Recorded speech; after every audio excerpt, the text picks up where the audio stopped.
First we have Department of Commerce and So I first would like if we could mute whoever's got the background noise, if we could just have everyone mute. And Doug can edit that out. All right. Aloha to everyone joining us today. I'm Greg Misakian, first Vice President of the Kokua Council. We want to welcome everyone to today's program on grassroots advocacy. The Kokua Council has been advocating for our kupuna and lesser advantage since 1972, and we understand how important grassroots advocacy is. Today we have a number of presenters, which I will introduce separately before they speak. Unfortunately, one of them, Gary Hooser, who was planning to join us today, had something come up unexpectedly and will not be with us. He sends his apologies and hopes to join us in the future. We also have some who are not on the agenda who we hope will also share their experiences with grassroots advocacy, and they may be joining us a little bit later in the program. We ask those presenting to share their backgrounds, how they began their paths to help others, and what they have done to support grassroots advocacy. We will also have a Q&A at the end of the presentations. With that, I introduce Keali Lopez, the current State Director of AARP Hawaii and former Director of the Department of Commerce and Affairs, also known as the DCCA. Aloha, everyone. Hope you can hear me. Keali Lopez, as Greg said, I'm the State Director of AARP Hawaii. I was also, prior to this, a lobbyist, and then also, interestingly enough for people, the chair of the Democratic Party, the head of the Department of Commerce.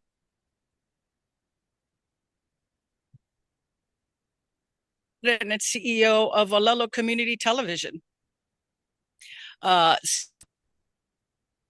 was my beginning, and a lot of it had to do, for me, was my experience at both DCCA and Olelo in particular, where we had to oftentimes rally many of the people who used our facilities to help fight for the funding that Olelo received through, interestingly, the Department of Commerce and Consumer Affairs.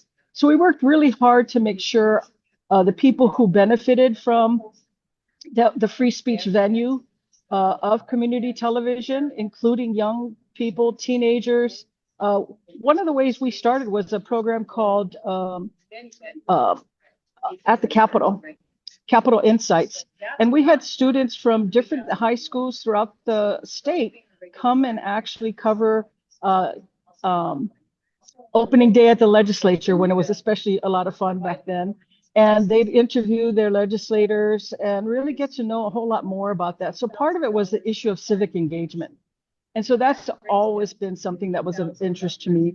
And then, of course, whether you know it or not, when you're a director of a department, you're also involved in a lot of activities at the legislature. That's probably one of our primary activities, is looking to see what you can do that's going to be better for the people of Hawaii and move that type of legislation forward. I feel really lucky in that when I was at DCCA, we were able to create a mortgage foreclosure program that actually halted a lot of mortgage foreclosures that were happening in those early days after the terrible issues of foreclosures across the country. And so we were able to move away from non-judicial foreclosures at that time. And just a lot of different other programs, again, looking at how we can make improvements. Really, the work with AARP has been phenomenal. It allows me to really engage in consumer protection, which is what I did a lot of at the Department of Commerce Consumer Affairs. And so the way that we engage, grassroots efforts are really primarily with our members or people in the general public who have signed up and indicated that they have an interest in what AARP is doing. And in truth, Hawaii, one of the beautiful things, although you'd be surprised based on how difficult it is to pass legislation, most people care very much about kupuna. And we all know that at some point, if we're lucky, we'll all get there. So for us, it's really trying to educate people around all the various issues that occur at the legislature. What I wish we had more capacity for, and we'll have to figure out how to work on that, maybe with the Kokua Council and others, is most of our advocacy is at the state legislative level. We aren't able to do as much at the county level. Part of that's because we have a staff of 5, which people are surprised to hear, and really one staff member who focuses entirely on advocacy. So for us, trying to engage our members and volunteers, we have advocacy volunteers who focus on specific issues that we're trying to pass, major bills. Greg, if it's okay, I'd love to talk about some of those pieces of legislation, although I can get really more into some of the grassroots work. So what we'll do for some of our grassroots work, as an example, is when we have an event. So we're going to be having some caregiving events. We plan them strategically around the legislative session. So then when we're at these events, caregiving events, we also give an update of the legislation that's occurring and that are benefiting caregivers. And we encourage them to either help us tell their story, get them to be willing to submit testimony. So one of the other things we get them to do is submit letters to the editor. And or what we also do is have them call or email their legislator, especially if we're trying to get a bill heard and we're worried it's not going to get heard. We make sure everyone calls any of their members that are on the finance committee and encourage them to have their finance committee chair hear the bill. So those are some of the strategies that we use. As far as the bills themselves that we're advocating for, some of the key ones for us is a caregiver tax credit, which is being heard today. So I'm going to have to leave early. And that's because we have 154,000 family caregivers in Hawaii that put in 144 million hours, Greg, in their time. And that equals about 2.6 billion. And so our thing for the legislature is give these people some benefit. They pay about 7,000 plus out of their own funds to take care of their loved one. Another one is paid family leave. That's a really big one. Folks have been trying to pass that bill for about 7 years now. AARP is finally getting involved because we also see the importance of caring for kupuna. People shouldn't have to choose between putting food on their table and caring for their loved ones. And that's what's happening right now. So many people don't have even sick leave or vacation. So trying to get paid family leave is really a positive step for Hawaii. Another is one that we've been working on for a while, and that's our retirement savings program. It's how to help 174,000 workers who don't have the ability to save for retirement through their paycheck. So how to put away their own money to save for retirement, because we all know it's going to cost a lot. And if you don't start saving now, that's going to be a challenge for everyone who has to deal with that.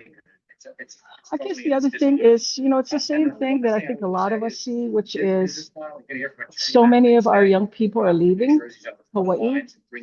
And who's going to be here to take care of our kupuna if they all leave? So paid family leave is an important part of that, but so is caregiving. So is, affordable housing. So that's another area that we're focusing on, is we need people to be able to have homes where they can live and raise their families and stay here to be part of the fabric of Hawaii and take care of our kupuna. There's one other bill, Greg, that I'd like to bring to people's attention. It's a bill, oddly enough, related to cryptocurrency. You might say, gosh, what does it have to do with kupuna? Well, there's these things called crypto kiosks. And it makes it really easy for kupuna to go in there and transfer tens of thousands of dollars to scammers without any intervention of any kind. Because when you go to a bank teller, they're pretty savvy now. They ask kupuna questions like, oh, who's this for? Are you sure that's your family member? Trying to make sure kupuna are absolutely certain and assured of what they're doing. And that happens in many different, whether you want to go get a money order at Walmart or whatever store. So there's no safeguard. So there's a bill for that, and we're really interested in seeing that occur, because of my understanding from an FTC report is $2 out of $3 lost at these cryptocurrency kiosks are lost by kupuna 60 years and older. And they're losing tens of thousands of dollars every year. That's kind of the gist of my presentation. If there's other things you'd like me to cover, you have any questions, happy to answer them.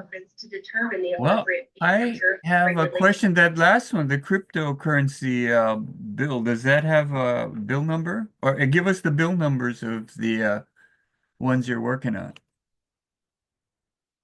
The cryptocurrency bill is being heard tomorrow by the House Judiciary and Hawaiian Affairs Committee. It's HB 1277. 1277.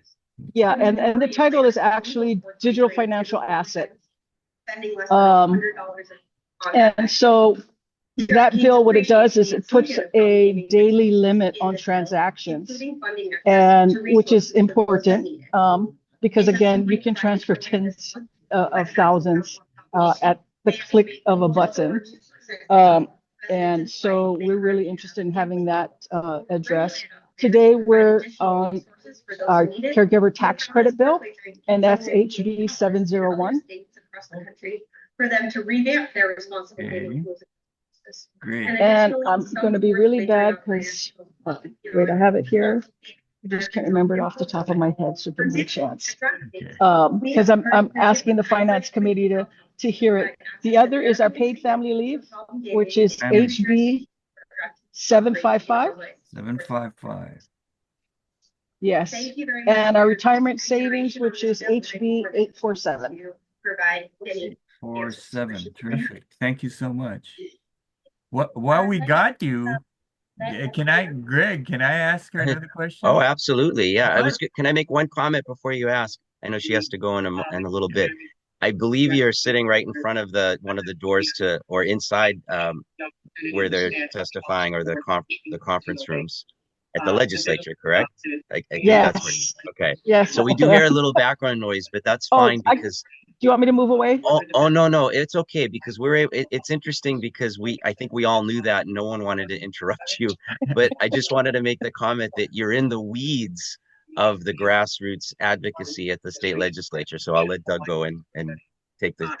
Yeah, I just want to know kind of the relative importance of various forms of advocacy. They tell you to write testimony, to appear at hearings, to give a call to the committee head if they wanted to do that. I know at the beginning of a session, a lot of people do walk-arounds.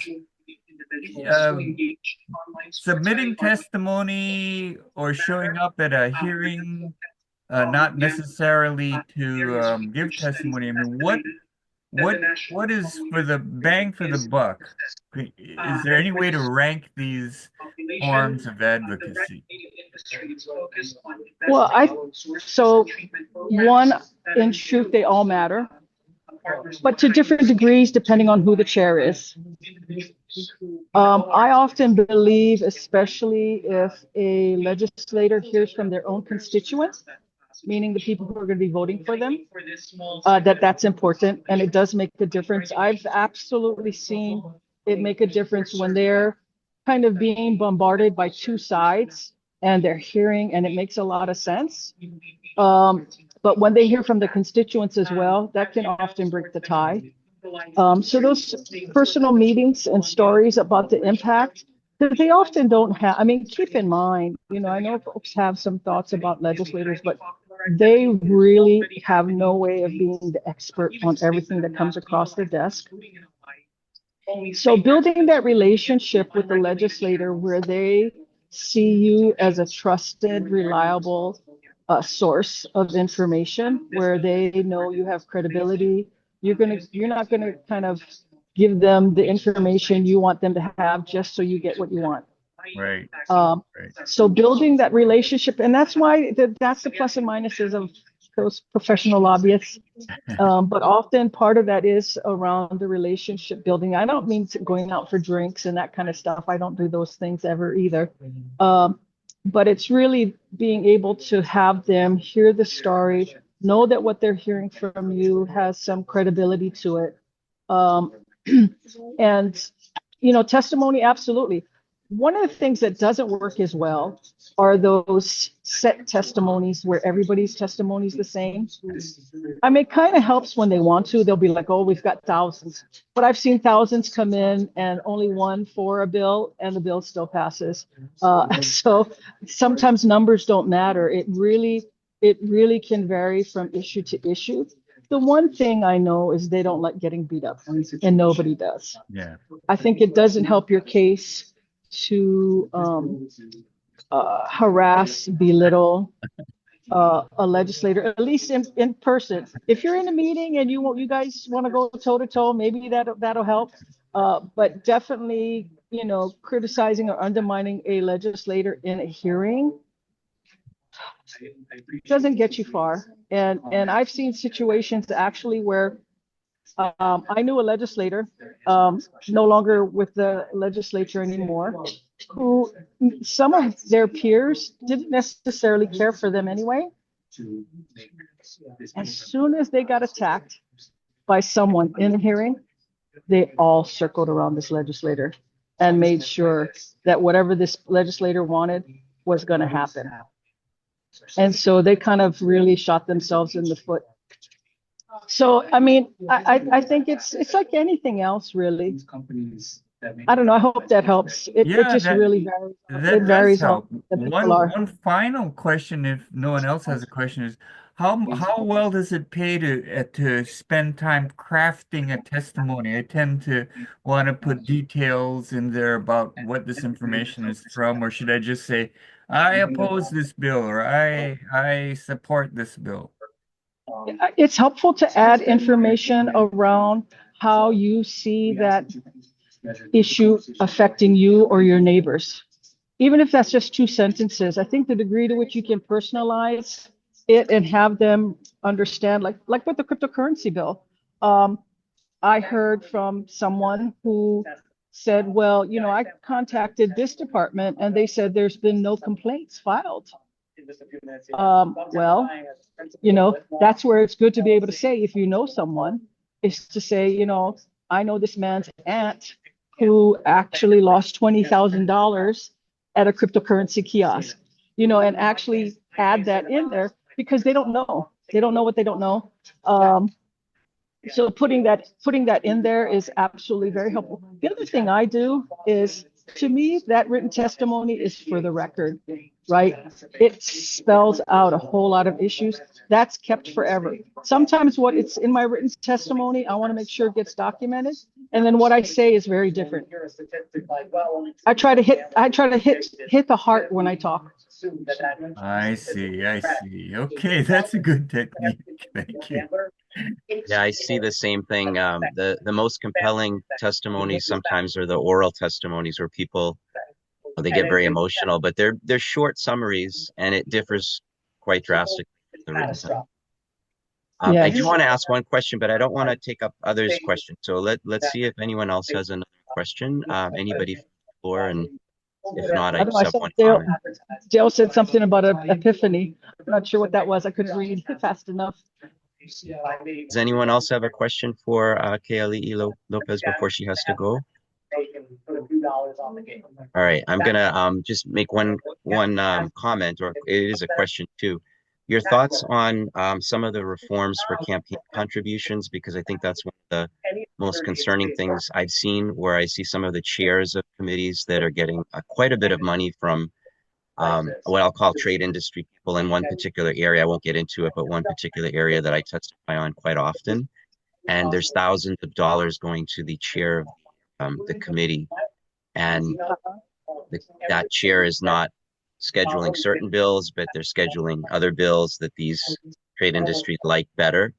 And I know there's reforms this year. There's actually a bill that I just testified on, I did this morning, but regarding the campaign contribution reforms. So just a quick thought on that, and what are your thoughts on hopefully the future of where we are? Sure. Well, let me share my thoughts, my personal thoughts, because this doesn't, this is not an AARP a position at all. I think reform would be a good thing. One of the things that's often difficult, and you might think of this as a bad thing, but it's not.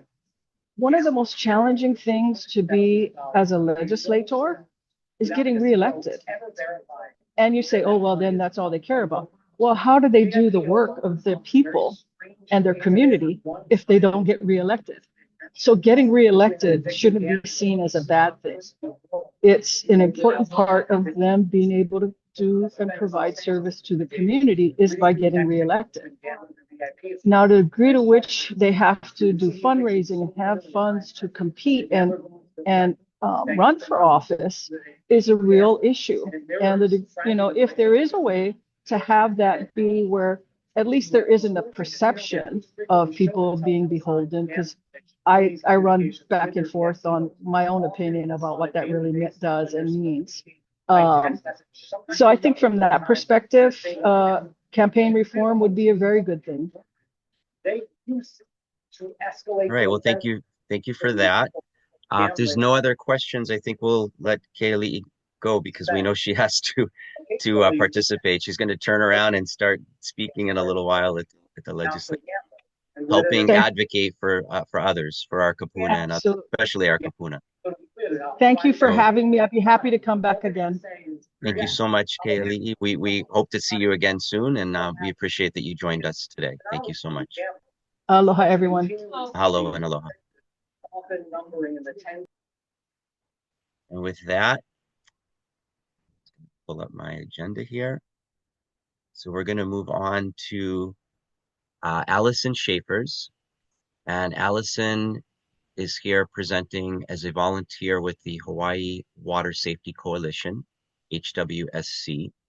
And she's got two additional presenters, or I think maybe one will present, but I'll let her go into that in a moment.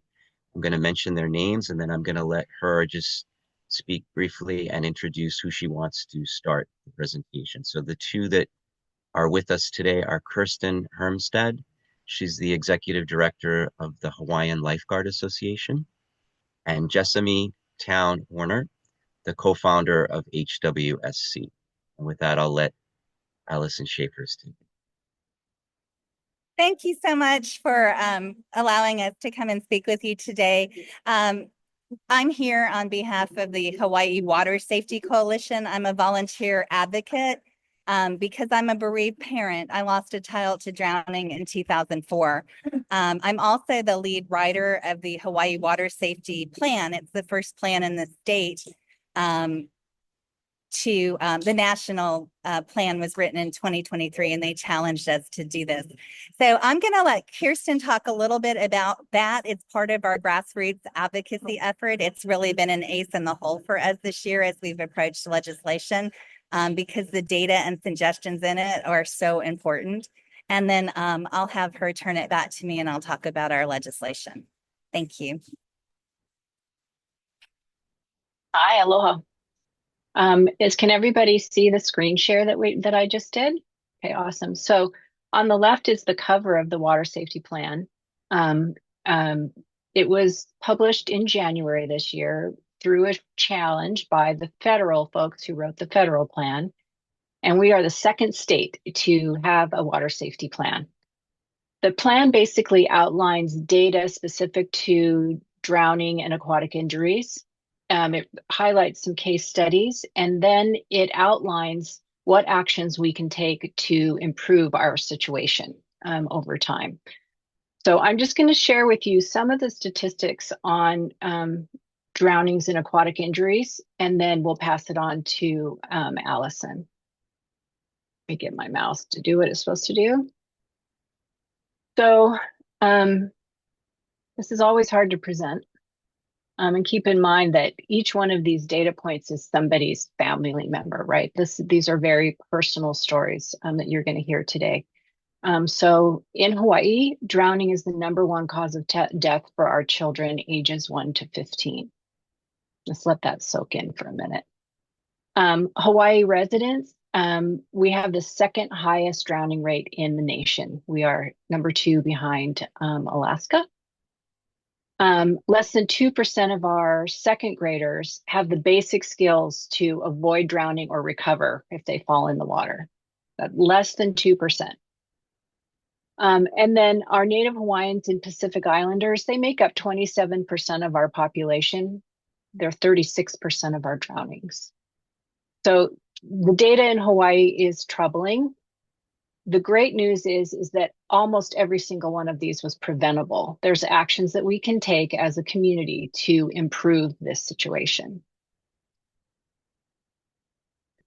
This is some of the data on our Native Hawaiian and Pacific Islanders. And we have this waterman culture, right? And we think everybody in Hawaii must know how to swim. We have the best lifeguards in the world, all of those things.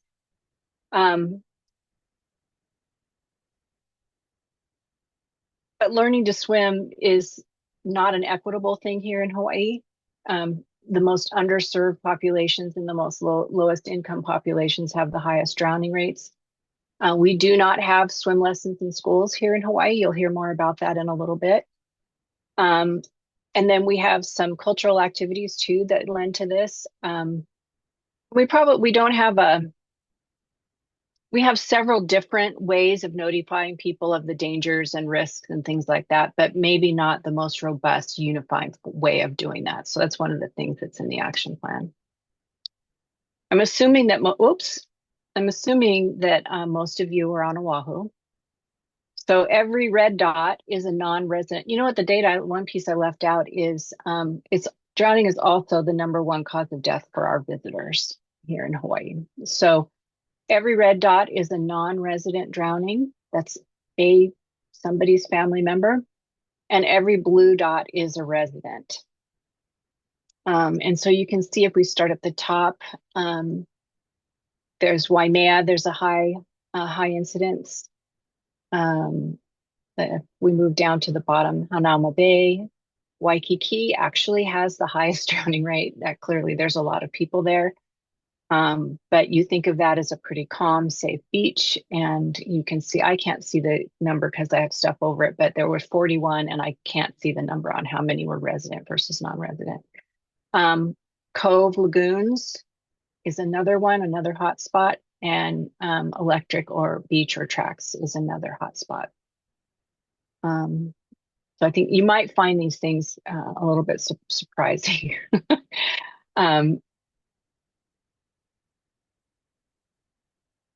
Okay, I knew that was the last slide. So as it relates to legislation that's on the books now, Allison will go into it a little bit deeper, but there are 5 bills now working their way through the House and the Senate. Some of them are running concurrently, so they're duplicates of one another. There's one on detention and retention ponds that Allison will share with you. That is HB 1233 and SB 1222 and SB 1221. And she might have an update on how alive both Senate bills are. I don't know if they've been combined yet. We're kind of right in a transition where the bills, if they've made it through, switch houses, and so there might be an update there. HB 133 funds surfing in schools, and we think this is a very important piece of the puzzle as it relates to drowning prevention in Hawaii. Not only do the kids have to go through junior lifeguard training, but the instructors do as well. So they're an important piece of the puzzle and an important program to engage our kids in healthy, good activities. And then HB 1223, we've got a lot of 2s and 3s to keep track of in this legislation for us, is swimming in schools, and HB 1234 is swimming in schools. So those are running through concurrently. And 1223 and 1234 will create a pilot program, a 1-year pilot program to get swim lessons directly to kids in school. So with that, I'll pass it on to Allison and be available for questions at the end. Aloha. Thanks, Kirsten. So I just, and I'm going to apologize. The work of advocacy is we talked about the fast moving pace of it. So I am on a bench and I'm sitting next to a parrot. So we'll see how we do. But, you know, we talked about advocacy. And one of the ways that I got involved as an advocate, and it wasn't by choice, really, it was sometimes your kuleana chooses you. In 2004, my daughter, Charlotte Scheafers, we called her Sharky. She was 5 years old. She drowned saving a child who had fallen into a detention pond that was poorly maintained and overnight flooded. And I did start the advocacy process shortly after her death. I felt compelled to try to make change. But I've got to tell you, when it's personal, the advocacy process is very difficult. And so I did it for a couple of years. I was more successful, I think, than I had thought, because like this year, there's 3,100 bills and or so. And so it's very few of them ever even get hearings. All of my bills in the past, I did this in 2025 and 2026, they got hearings and they moved, but eventually stalled. And I took a break. I had a young son to raise at the time too. But I came back to it. And the way I came back to it is because I saw the Alawai flood control project actually had 5 detention ponds that were planned for parks. And without signage and fencing nationally, these are being recognized as hazardous because of the fact that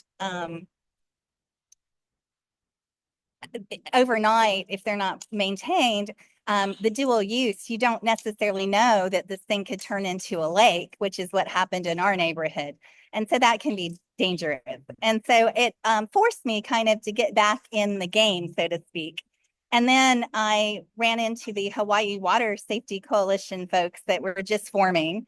And because of my writing skills, they had asked for some assistance. And I volunteered my time to write the first water safety plan as a result of that. And we talked about, you know, coalition building and advocacy. I think if you want my honest opinion with all of our bills, the formation of the coalition and the grassroots advocacy effort around that throughout the state has been very, very helpful in elevating my bills, as well as the in-school lessons bills and the surfing bills, which have all had their turn before, but really had not advanced. It's been I think the surfing has been a discussion for at least a decade.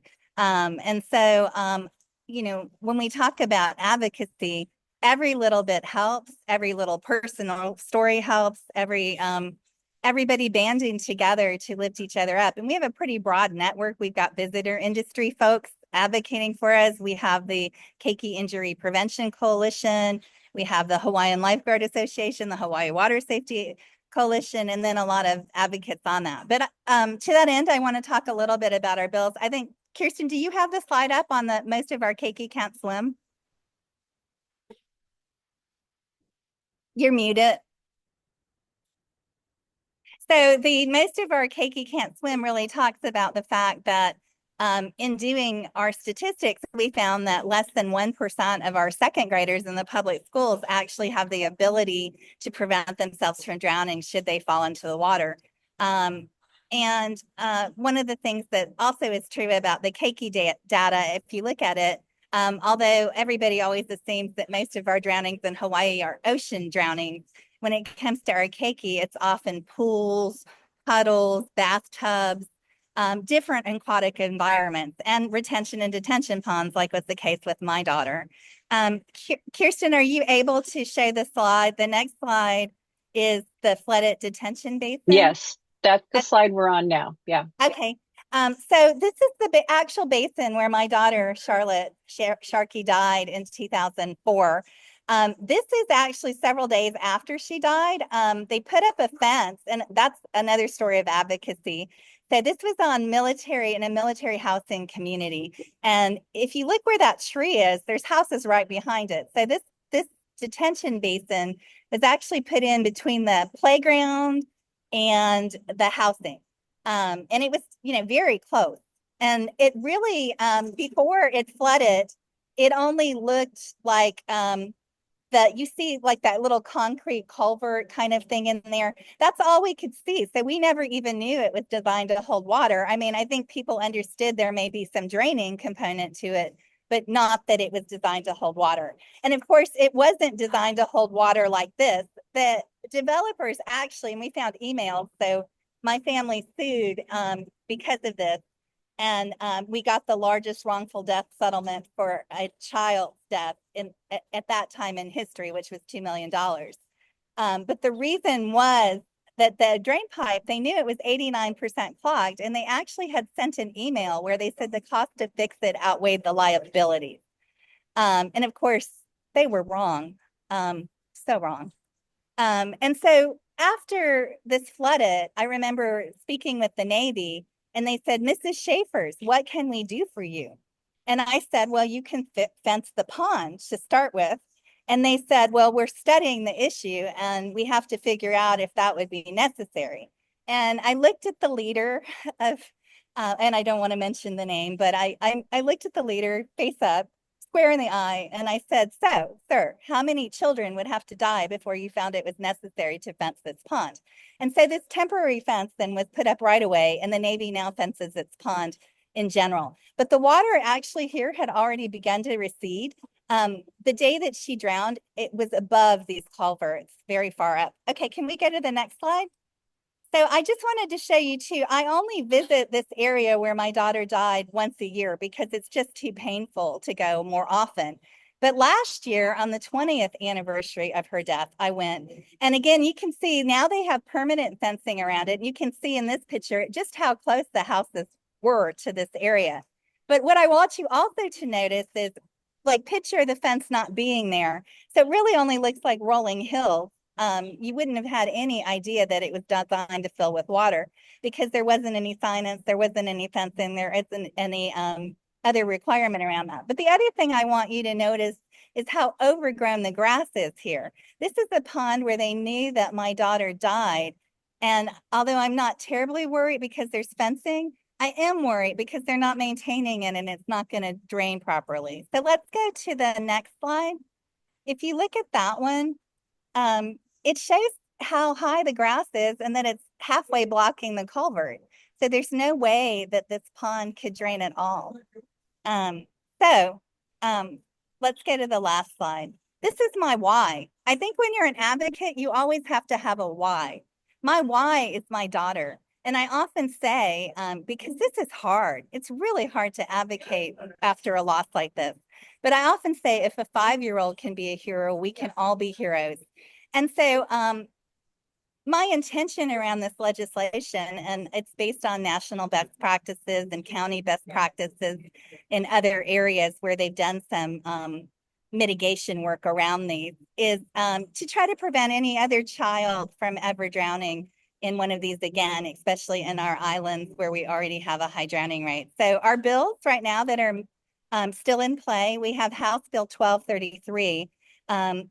It would designate the counties to start us to have safety requirements. So before these could be permitted, and they're really kind of common sense requirements. They just require fencing, signage, and a life buoy. So if someone falls in, and then they could be assisted, but also just basic stuff like cutting your grass, those types of things, and then having a maintenance plan in place. And there would be an inspection program around them. That bill still needs a hearing in finance. It's gone through 2 committees, but to move forward, it's going to need to get that hearing scheduled in the next day or 2. So I'm a little nervous about that one, but I'm still trying to push it.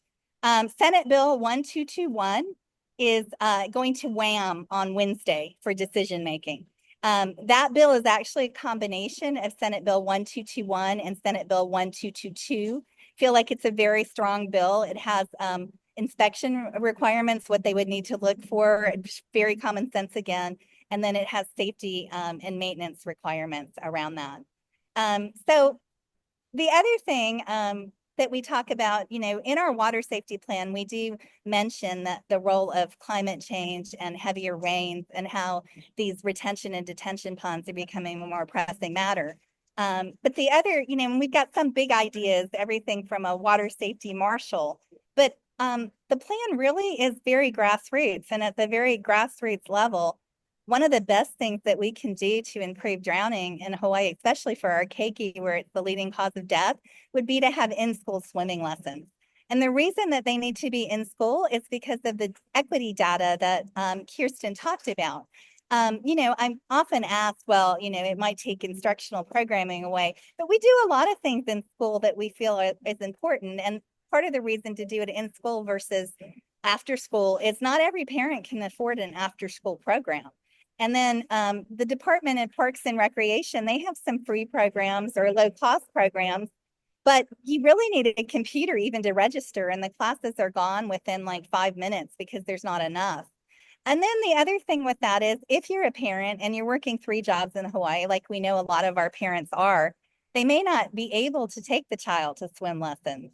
And so the best way we can address the equity issue is with in-school lessons during school time. And one of the other things, just to that end, I'm often asked, when I say, Hawaii has the second highest drowning rate for residents in the nation, and that drowning is the leading cause of death for our keiki, and drowning is the leading cause of injury-related death for our visitors. Everybody goes, oh, well, no brainer because we're surrounded by the ocean. But I've just got to say, looking at the data across states, that's simply not true. New York actually also has a lot of water, and they've got the very best rate in the nation, and they are significantly lower than us. New Jersey as well. California is actually in the middle. California's got a lot of water. Virginia is kind of in the middle. And Florida is closer to where we are, but they're still significantly lower. Well, what's the difference? New York actually has in-school lessons. So that's the difference. And we can, the thing with drowning, it makes me very sad because it's something that's almost entirely always preventable. We don't have to have this legacy. Our legacy could be so much better. And so I just ask you to, from a grassroots level, we're always looking for other partners. And, we're hoping that you will all, the plan can be found at hiwatersafetycoalition.org. There's a PDF of it. We're hoping that everybody in the community reads it and looks at the recommendations and tries to figure out what they can do in their own communities with their own people, even in your own families, to try to implement some of these suggestions so that we don't have to have this terrible drowning crisis. Thank you. Thank you. Thank you so much, Allison. Yeah, I'll open it up for questions. I just want to make one comment, and so I don't forget. So hopefully we'll be able to post more information. We'll have a discussion as a board. We're actually going to have a committee meeting later today. So if we're able to, we'll post whatever we can for your efforts and others' efforts too, if we agree for Kokua Council as a board. I want to thank you so much because I'm not a very strong swimmer, and I do recall when I was in 2nd grade in Massachusetts going through the school program for swimming. And, I could see a lot of my friends were really good swimmers, and I didn't really have a lot of swimming experience. And I do recall when I went into the deep end, I wasn't having a good time about it. So I kind of dropped like a rock and they had to pull me out. And I'll never forget that. And because of that, I'm not the best swimmer. But that's a personal story for me. But, I can empathize with all of the images of the blue dots and the red dots, that these are family members, and what you experience is something no parent should ever have to go through. So with that, I'm going to open it up to questions. I'll let Doug moderate the questions. And Actually, characteristically, Doug has questions. If anybody else has questions, they can put their hand up sign or something. But one, I wanted to thank Allison for the presentation because, boy, that's very impactful. I was surprised by some of the data that Hawaiians and Pacific Islanders suffered this rate of drownings. And I was also surprised that there's no school classes in swimming. When I was a kid, and obviously that was a tremendously long time ago, I went to Aina Haina Elementary School, and we had swimming lessons over at the old Rollie Higgins swimming pool down the corner, which no longer exists. There's a professional office building there now. So all this time I had assumed there was education, swimming requirement. I know I really sucked at it, and I shouldn't have even passed. And I didn't really learn how to swim well until my 20s when I decided, you know what, I'm gonna go out to Ala Moana, I'm gonna learn how to swim or drown. I don't care. So I'm glad I did that, and it's a tremendous skill to have just in terms of quality of life. So my question is, was there a time when there were lessons, or is it an optional thing for school and then that disappeared, or what? Yeah. So in our drowning prevention plan, we actually talk about that. We did some research and I went back into the archives of the old Star Bulletin and old advertiser. And apparently up until 1987, the legislature was funding a school lessons program. So there was programs. And if I talked to people like Senator Sharon Moriwaki was shocked to find out there wasn't swimming because she'd had swimming lessons. And I've talked to people over at the Waikiki Natatorium. There were swimming lessons there too. So yeah, I think maybe at one point, I seem to remember in schools, they kind of took away PE and art classes and music classes and all those other things. And there was a kind of like get back to basics movement. That might have been part of it. But when you live in an island state, I can't think of anything more basic to your fundamental right to be able to stay alive than to be able to swim, especially because of the natural disasters that we experience in the state too. So there's also data, and we talk about this in the plan, that if you have a climate change kind of disaster, when you have flooding and things like that, that typically your drowning rates are going to go up about 50%. So I can't even imagine that our drowning rate going up 50% when we're already the worst. And the other thing with that is that the equity picture too.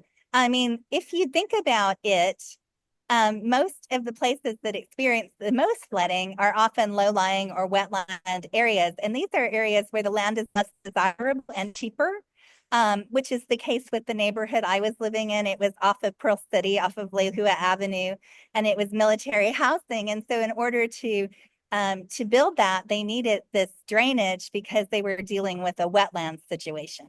But of course, we didn't know that in our community. And so I'm just trying to make people more aware. And I think, our lower income neighborhoods are more vulnerable to having these things. But yeah, I thank you for the question. And I hope, well, the other thing I was just going to say is another problem with the in-school lessons for us is a lot of our pools, we've allowed them, not many schools have pools, and we've allowed the ones that do to deteriorate.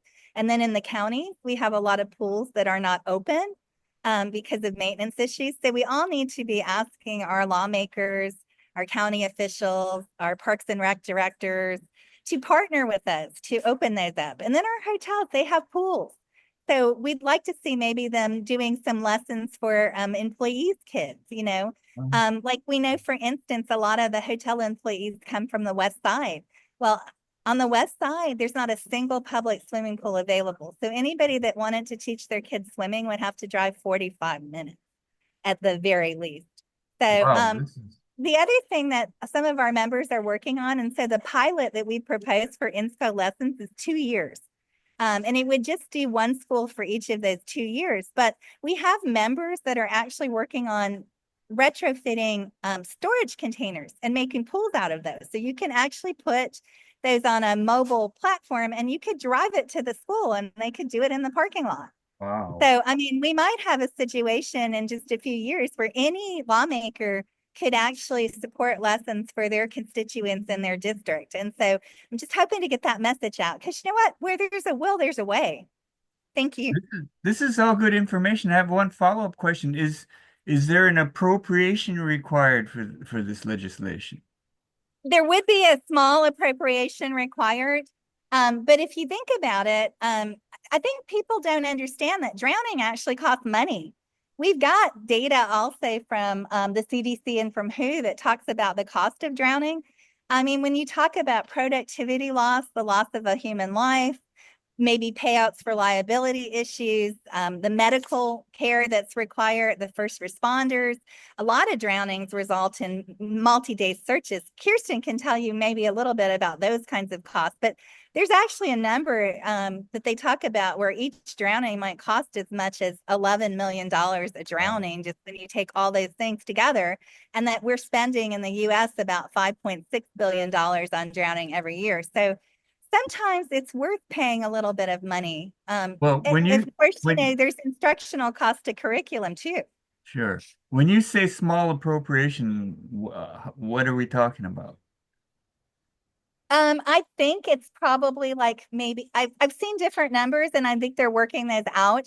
But for instance, there's a very small pilot. I shouldn't say pilot. It's a one-off that Palama Settlement is doing with the DOE, and one of our members is trying to do that right now. It's going to be for 200 kids for 1 quarter, and it's going to cost $100,000. Wow, that is a small appropriation. Yeah, it's not a huge outlay. And Yeah. when you think about what it saves us, and then just, you know, in terms of people don't think about it, but I know what that human cost is. When you lose a child, you lose your entire future, because every single another milestone that child would achieve is another whole loss. And I think one of the things that was so profound to me when I looked at the testimony for my daughter's bill, Sharkey's Laws, the people that were with me when she died, the people that tried to save her, 20 years later, they're still feeling it so painfully themselves. There's a human cost to this that we don't want to pay. Believe me, it's too high a price. Thank you. Thank you for that. I have a question for, I guess, all of the presenters here that are part of your group, Allison. How difficult is it to collect data on the islands here for some of the things that you're presenting, actually, even with the dots on the map, and to try to get statistics and information? Is it difficult, or is it something readily available, or how is that even collected? Yeah, so you want me to get that one? No, yeah. Good. So you know, we have 4 county lifeguard agencies, right? Basically 1 on each major island, ocean safety bureaus. Oahu, yours is going through a little bit of a change right now. There'll be a private or a standalone department. 3 of those counties are currently using a program called Watchtower. So every data point associated with a lifeguard's job is captured through through Watchtower. It's basically an iPad-based program that lifeguards enter in the data about what happens during their day, how many preventative actions they take, whether CPR was used, was all of the things, anything you would want to know. And that data is given to the Department of Health. And so, for instance, the map that I showed you earlier came from the combined data. Department of Health, Jessy can probably answer a little bit better than me, but they also get data from emergency rooms and doctors and people like that who are also taking. I have a feeling we might be losing Allison in a minute. So yes, all of that data is compiled, and it's actually pretty good. We are learning about additional data points that we'd like to track. And on the lifeguard side, Watchtower is amazing because we can track just about anything we want. So like we're starting to add data regarding snorkeling and what type of snorkel and all these things because there's suspicions around that. So the data is actually pretty good. Jessy, do you want to add anything? Sure. And I'll just briefly introduce myself too. I'm one of the co-founders of the Hawaii Water Safety Coalition, and I've been doing this advocacy work for more than 8 years. I'm also a bereaved family member. I lost my husband and youngest daughter at the Makapu tide pools 8 years ago. I came to this space just realizing that the main need was to have that policy level collaboration, that if we really want to make a scalable difference, that we need to be addressing this at the highest levels, because we have an amazing coalition that has really elevated this. And we also have so many direct programming organizations, but what we really need is to have that top-down awareness. And I think we've achieved that in the last couple of years. We had the Hawaii Water Safety Day bill signed into law last year. It's May 15th. So we're hoping to see as much outreach on that day as possible right before summer vacation. And then with the publication of this plan, it really is looking at, World Health Organization, national recommendations, what other states are doing, and then the unique needs in Hawaii. So just wanted to give you an overview of how I came to this space. And just briefly, the issue of the impact that drowning has for every, we know, the dollar impact and the personal impact that Allison talked about. It's specifically relating to kupuna too. Every family system, when there's a loss, is profoundly impacted. I moved back home from California. I was in California at the time, living there, but we were visiting here when the accident happened. My parents and family have been a tremendous support, but it has also impacted them profoundly. And so you're looking at lifetime changes for just one drowning on a whole entire community. We also know that injury prevention is very impactful. For every dollar invested, you get $9 in savings. That's the estimate. That's from the World Health Organization. So there's just so many reasons to be doing this. With the question of data, we do have an excellent, with the Department of Health, they gather data from a number of sources, including EMS, hospitals, as well as other sources. And we have state epidemiologists on staff that are gathering this and assessing it. And that's where we got our data from in the plan. So we really appreciate their support on this, because it really gives us our marching orders and tells us what we need to do. If someone wanted to support these bills, what's the most impactful way that we can do it?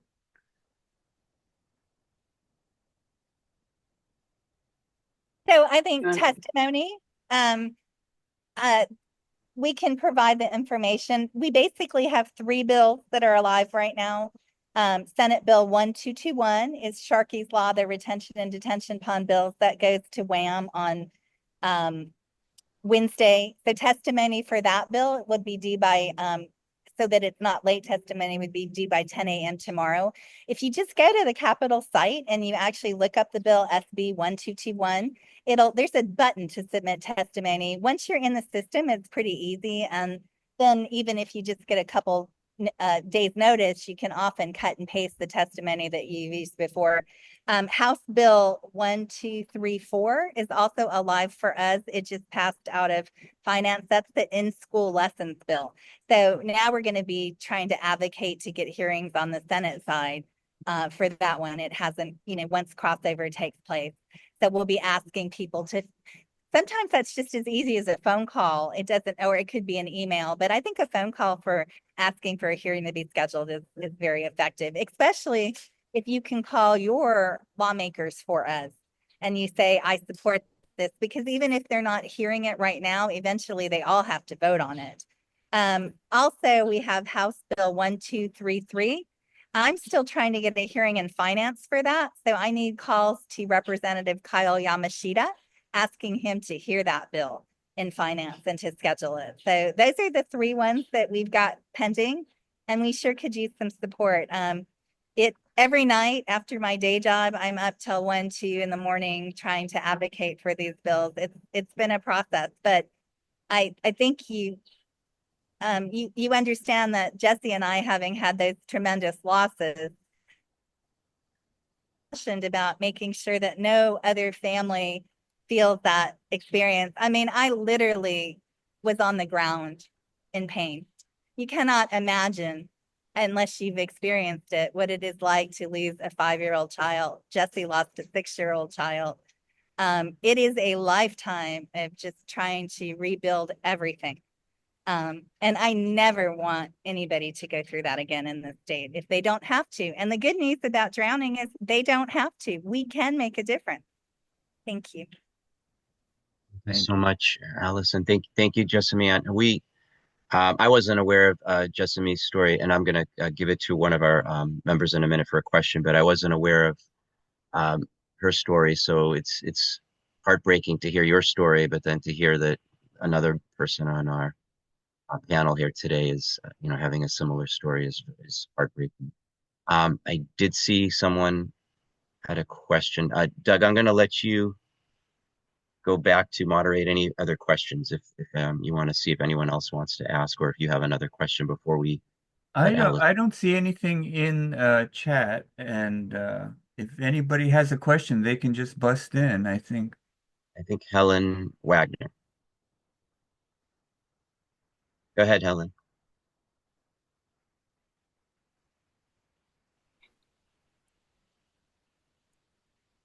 Oh, I'm muted. Okay. You're okay now. You're unmuted. Okay. I lived in Jamaica, and I was surprised how few island people knew how to swim. People would assume, we're an island, that everybody's quite astute in that. But that, like you proved, that we are really not teaching that to the children, where it should be something mandatory, I would think. But also, when I think it was when you were sharing, you were talking about insurances, that they wanted to see if it was the figures worth taking care of. Was it cheaper to pay off a 1 in a million lawsuit, or work these programs where the insurance companies would have to be involved? A lot of times when I've advocated for different things, I find that at these hearings, people just stand up and say, I stand on my testimony, and do not share the personal stories that go on, and that it's really important that people hear it and be encouraged to tell their story, or not just submit a testimony and stand up and say, I stand on my testimony, because there's so much information that, just like this meeting, you disclosing, would rally up people to become more conscientious of what's going on and the things behind not attending to the needs and the voices of the people. It's really important, just like even Red Hill, that water situation, they calculate that it's cheaper to deal with the lawsuits eventually rather than fix the problem. And I went to a high school where they did have a swimming program, and it just was such an advantage for minorities to be able to learn a skill like swimming, especially if you're living on an island. So I thank you for your time.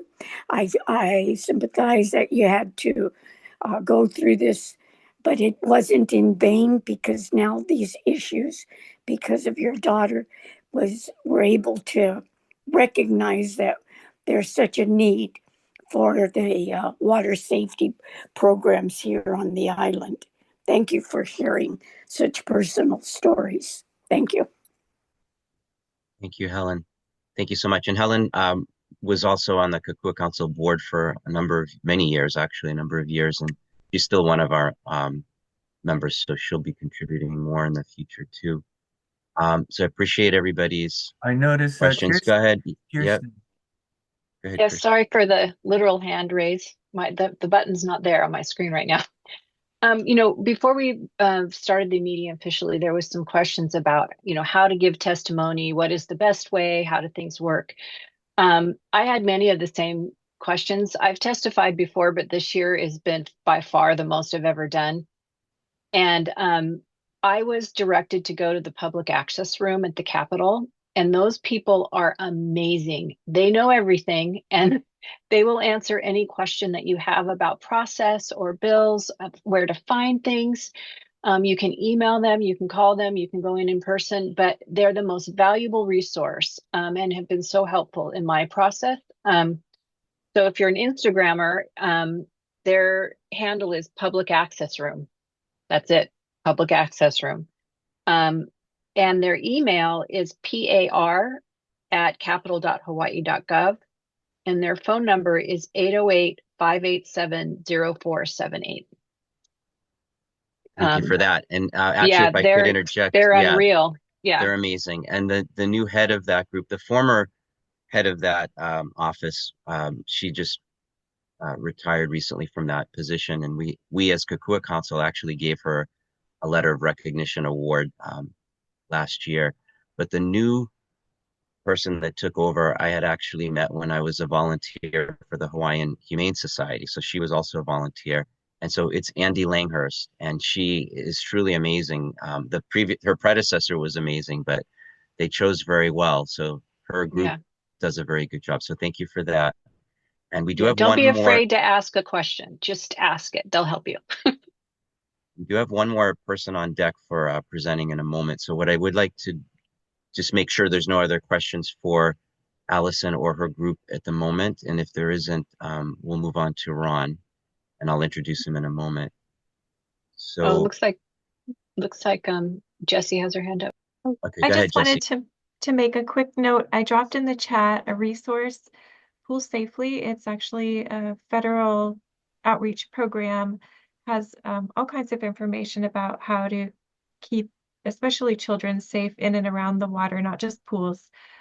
So please, if you can share this with your network, especially kupuna that are supervising children, we actually do see a number of cases where it is a grandparent supervising a child. They either don't know the proper techniques around supervising, which is to be close, constant, capable, to have layers of protection, make sure they can't access the pool out of a sliding glass door.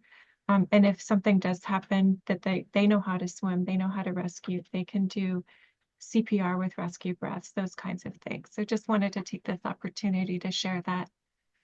Thank you so much. And what we'll do is we'll email the group, the three of you. I'll make sure I get your email addresses. I do have Allison's, and we'll ask you for any other links or things that would be supportive to the cause, and we'll be able to post those if the board approves. But I don't see any problem to get those posted.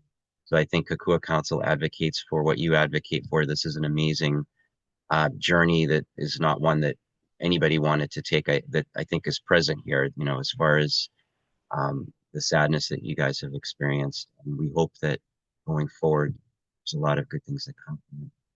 So with that said, I know, go ahead, Allison. I just mentioned one more thing. So sorry. Absolutely, Jessy, no worries. If Jessy could share, they're actually I remember that there's a grandparent statistic that Jessy and I had talked about. Jessy, could you share those statistics? Because with this group, I think that would kind of tell them why it's so important for them to be water safety champions too. I'm not sure I have the specific statistic around grandparents, but I can look it up while we're talking and put it in the chat. So I'm aware just from watching the news on a daily basis that there's a lot of elders, kapuna, and people of my age. I'm about to turn 60 this year. I keep seeing men in their 50s, a lot more men, I think, than women that probably think they can go out and swim strong, and then they get tired, or they have, they're not as in good of shape as they used to be. So I'm sadly seeing that to be a regular occurrence when I put the daily news on. There was just one yesterday I saw on the news, and it's very sad. So I can imagine that for our kapuna also, they're used to swimming. They get a little older, they maybe have some heart issue they don't know, or some breathing difficulties, and they get a little too far out, and they experience some kind of a health incident. Yeah. I think the most important thing is to never swim alone and to go to lifeguarded beaches. Okay. All right. Do you have enough time to see if you can find it, or do you want me to start with Ron and then you can bring it back into Um, us and stay on? yeah, you can go ahead. It's fine. I'll see what I Okay. can find. And I'll bring you back in at the end to provide the data. And Allison, I Okay. don't know if you need to go, but we're gonna close up at around 1. So we have about 15 minutes more. So right around 1 o'clock. So if everyone wants to stay, you're welcome to, but I do realize if you have to go because of your other duties, just let us know. With Okay, that, I think okay. I'm gonna leave, but thank you so very, very much for the opportunity.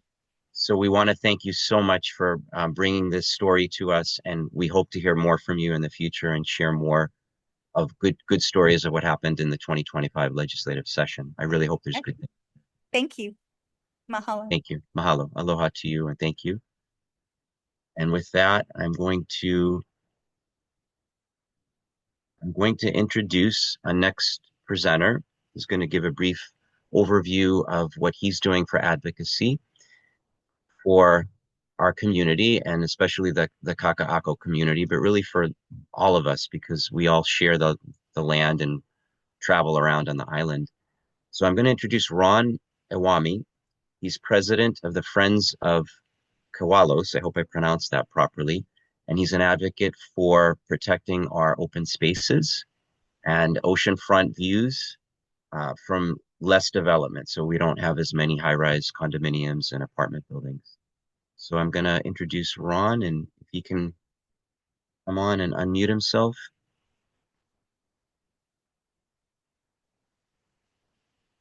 You just need to unmute. Let's see. Can we do that, Doug, from our side? Does he have to do it?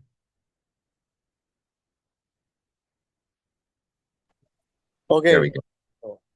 Thank you, Ron. Okay. Go ahead. Can You're you up. see me? Can We you hear can. me? Can. Okay, okay. Well, thank you, Greg, for having me on. Because our issue is we have a bill going through the Senate Bill 534, and it has to do with Kaka'ako Makai, where there has been a law since 2006, so 19 years, this law has prevented residential development from coming on the Kaka'ako Makai side, which is Makai of Ala Boulevard between Ala Park and Forest Avenue. That land has remained open and residential free because of the law. But presently, OHA, who in 2012 got the land transferred to them by the state to satisfy a ceded land issue where the state owed OHA $200 million. So because the state didn't have $200 million to satisfy that debt, they gave them the Kaka'ako Makai oceanfront land. And since then, 2012, OHA has tried numerous times, I say 6 or 7 times, to negate that law. And because they want to build 400-foot high rises on the Makai side. So Friends of Kewalos and other groups are banding together to stop this bill from going through. And we hope that Kokua Council can Kokua too. And because the next hearing is Wednesday, and you can submit testimony, only written, no oral is allowed, by tomorrow at 10 o'clock. It's being heard by the WAM committee and the judiciary. And this committee hearing is important because if it passes, it will go to crossover, which is on March 6th. And we anticipate it will cross over because the Senate side has supported OHA, and this bill sailed through the first 2 committee hearings. So we feel we have a better chance to stop it in the House, and that's where we're concentrating our efforts. So on March 8th, the Saturday after crossover, we're having a rally, a public rally. We're bringing all the people out, and it'll be at the Gateway Park, which is on the corner of Ala Boulevard and Cook Street. So we will assemble there from 9 in the morning to 12 noon, and we'll do our rally. And we're actually going to march from that position to the corner of Ward and Ala, where the farmers market is every Saturday. So we hope to attract some attention there and then march back to the Gateway Park and rally there until 12 noon. So if you guys can come down, we really appreciate it. We are protecting this land because it's the last open space shoreline area in Honolulu. And we don't want it to turn into another Waikiki, which could possibly happen because if this bill is passed, that residential ban is going to be gone. And once it's gone, the floodgates are open and everybody going to come over. What you see Mauka now with the Howard Hughes and etc. Camp School developments is going to come over. Because how I know is Camp School has 4 lots on the Makai side where the auto dealerships are. They can build over there. So if you count OHA's nine properties that they own on Makai and Camp School's 4, they could possibly be 13 more high-rise condos, 400 feet tall on the Makai side. So it's another Waikiki in the making. That's what is at stake here. So thank you for this time. If you have questions, I can answer. But basically, that's the story. That the bill is asking to repeal the law without even doing a full EIS or a feasibility study to see if their proposal will even pencil out and can be done. Because I don't know if you guys know, but back in the day, the shoreline of Kaka'ako Makai was Ala Boulevard. So Makai is all field land, unstable, toxic land because there was a rubbish dump, an incinerator there. So OHA has not done their due diligence and did a EIS or do a feasibility study. Because my urban planner friend told me he doesn't believe OHA can build what they want to build, 400-foot towers on unstable, toxic land, and be able to sell half of them as affordable. He said all of them would have to be sold at luxury, multi-million-dollar prices in order to pencil out. So we are asking, well, I'm going to ask in my testimony tomorrow then, we should put a pause on this until OHA does their due diligence before they even think about changing the law. It's like the cart before the horse. I mean, I can go on and on, Greg, but I'll stop. But that's the gist of it. So the two things, if you can send in testimony by tomorrow morning on Senate Bill 534 in strong opposition, and you can give your reasons, and come to our rally if you can on March 8th. If you want, I can send you, Greg, a flyer for the rally, and I sent you the email I sent to our supporters regarding the hearing, and I think you mentioned you got it and you sent the testimony. With that, I thank you very much. Yeah, So we'll I'm support, open for questions.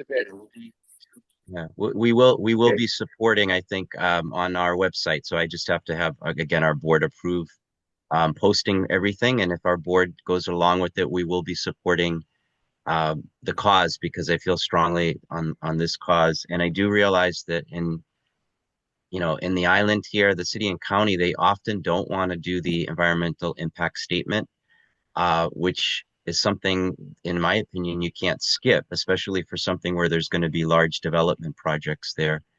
But in any event, we need open space. We need to have the ability to see the ocean, and from the ocean see back to the Mauka. And, to some level, if we start filling up the entire island with, with built high rises, what do we have? And the one question I have for you, and then I'll open it up quickly to any other questions. But I have a question. As far as resources, Okay. and I know your group is probably looking at resources for as an issue. How many high rises are we going to build before we don't have resources to supply them? And I'm talking about water, infrastructure, electricity, and other resources in the infrastructure that we have. We already know on the Big Island, we've had rolling blackouts, rolling brownouts, whatever you want to call them, due to that issue. And are we going to be in the same boat in Oahu? So has your group looked at a little bit of that as an aspect for future developments? Well, no, we really haven't, but all the officials we asked about it, they said they have capacity, but I don't believe it. Yeah. When I drive certain areas in Kaka'ako, I smell the stench of sewer, like by Kamake Street, and that tells me something's not right. And so, yeah, we didn't really look into it. We basically, the only thing we did is we asked the people in charge of those things, and they said it has capacity. Yeah. So I don't know. Maybe, yeah, if you guys can do it, I don't know. But that's a Yeah. good. Well, I got a question. go ahead, Doug. You continue on with the questions. Yeah, now I'm an old guy. I was part of Save Our Surf. I don't know if you remember back in the old days that lobbied against development of shoreline for the purpose of allowing public access to public places. But I do see in this bill you have opponents on the other side that support it that are saying they're going to develop much needed affordable housing, including housing for Hawaiians, and that also supporting it are labor unions, people involved in construction, and that sort of thing. How do you answer those kinds of criticism? Well, if you look Mauka development in Kaka'ako Mauka, all the Howard Hughes ones. Yeah. I want to ask you, do you feel that that's affordable? Boy, I wish I could afford it, but we don't. We do Yeah, have a former yeah, president of Kokua Council that actually lives in one of those.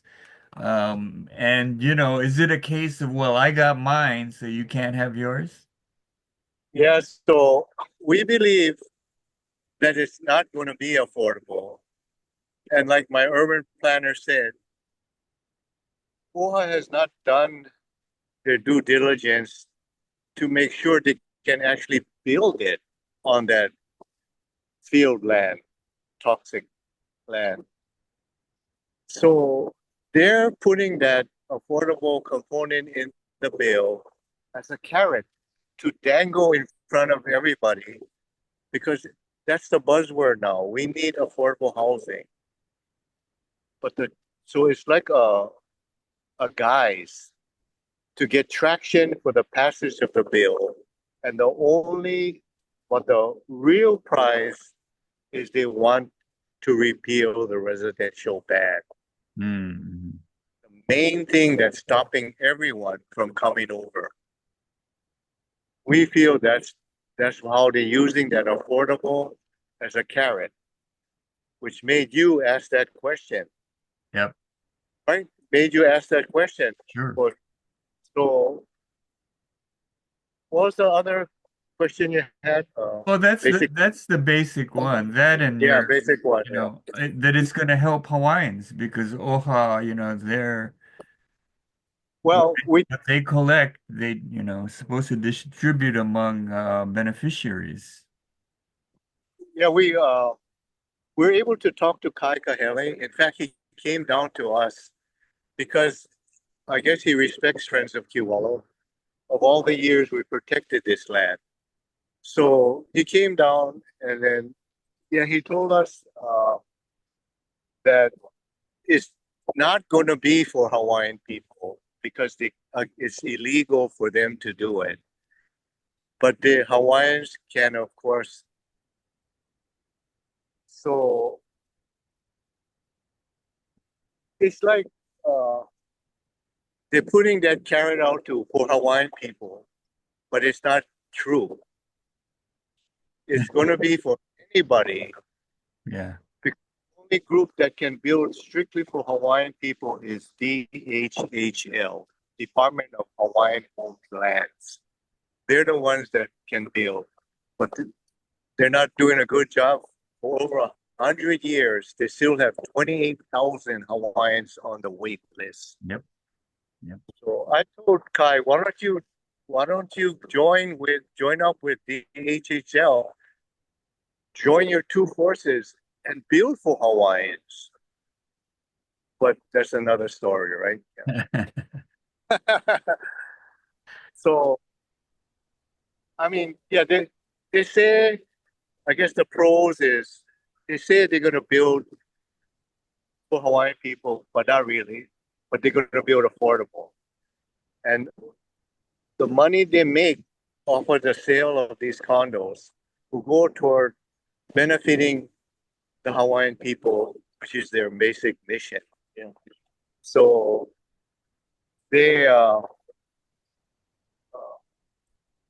I mean that's the reason why they say they're doing this. Right. But reasons why I told you to, I don't think that's really true.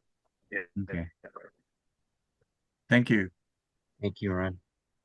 Does anyone else have a question for Ron before we're going to close up the session in just a moment? I'm going to make a quick statement, but is there any other questions for Ron before we? Can I just show you? Yes. The gentleman said, if I know Save Our Surf, I said yes. I have a Save Our Surf shirt right on. Can you see that? You're right. Yep. See it. That's great. Yeah. At Kewalo Basin Park, we honor Save Our Surf with a bronze plaque right on our pavilion, honoring them for their vision to protect surf spots and all the South Shore, basically, from Magic Island all the way to Cuba. Yep. Because I don't know if you guys know, but Magic Island was slated to be a resort development on it. Yep. And cover all the surf breaks from Magic Island all the way to Kewalos to build on that field land.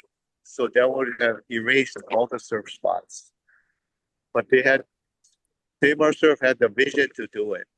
And look at the benefit to the people now today. Right. And I see the same thing from Kapakai. We got 10,000 kids over at the Capitol. That's one thing that made them think about things too. Okay. Okay. Well, if there's no other questions, we're at the few minutes over the 1 o'clock mark. So I'm gonna thank Jessamy, who actually posted some information into the chat. She had to leave. I'm going to thank her for doing that. It's elder or kapuna related for water safety and issues regarding accidental drownings. And Kirsten, is there any last word you want to make a comment on with maybe what she posted before we say goodbye? No, these are just great data points with great information. And if anybody can provide some testimony or make a phone call for us, we would be so greatly appreciative. And thank you for your time today, giving us this platform. We really appreciate it. Thank you. Well, we appreciate you, and we appreciate Allison and Jessamy and Ron and Keali, All of you, Lopez, yeah. everybody, because, you know, we could see real time when Keali was at the state legislature. She's actually there getting ready to testify. So there was a little bit of background noise, but I think our membership and people that view this in the future will understand when they see, because these do get recorded and, you know, Yes. this. So they'll see Yeah. advocacy in action. And I think that's what Yeah. we're seeing today.